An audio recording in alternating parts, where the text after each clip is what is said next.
Chicago's L trains are one of the city's most recognizable infrastructures, and now one group is set to make it also a beacon of art. Joining me now are Newell and Seth Unger, the creators of Wabash Lights. Thanks so much for being here, gentlemen. Thanks for having us. Talk to me why you decided you wanted to do this, because we all know the L's not the prettiest thing to look at.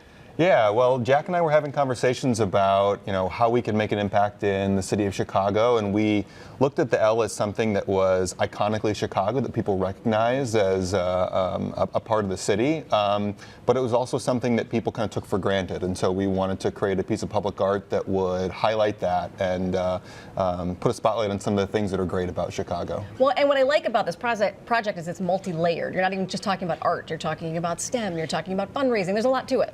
Yeah, and also the interactivity of it. We wanted to create a piece of art that put the public in art. Public in public art is what we sort of say.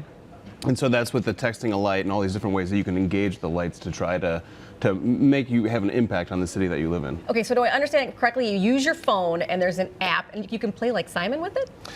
That's right. So there are a ton of different ways you can interact with the lights. It's actually going to be an open source platform, so anyone can design an interaction. If you wanted the L to track the trains that are going overhead, someone could program that into the functionality of it. So right now we have a demo that allows you to text the lights. You can play the old school game from the 80s, Simon, on the lights as well. So the possibilities are really endless. How is that going to work with a bunch of people doing it at once?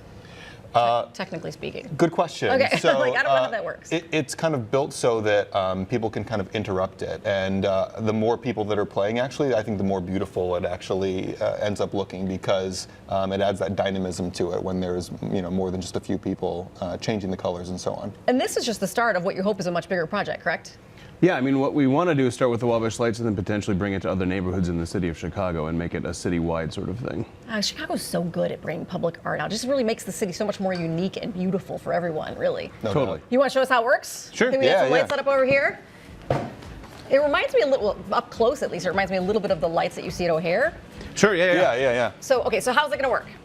So these are actually the actual fixtures that we'll be using on the lights themselves. Okay. And so these are 4-foot long LED light tubes that have 40 LEDs in there. These will actually be the lights that are affixed to the underside of the tracks. And right now, it's kind of running a demo to show you exactly what the lights can do and their capabilities. So we're running video through these. We're running some of the solid colors and patterns that you would see typical of what the installation would look like when it's up on the tracks. And eventually, what this will be is a kind of extrapolated onto the underside of the L tracks across an entire city block. So we're talking 300 plus feet of lights. And the demo that we created is built to do the Text-A-Light and also the Simon. Right now we're just running some of the, almost like a screensaver to show you all the things the capabilities. Do. Yeah. Exactly. Is this going to stay up year-round?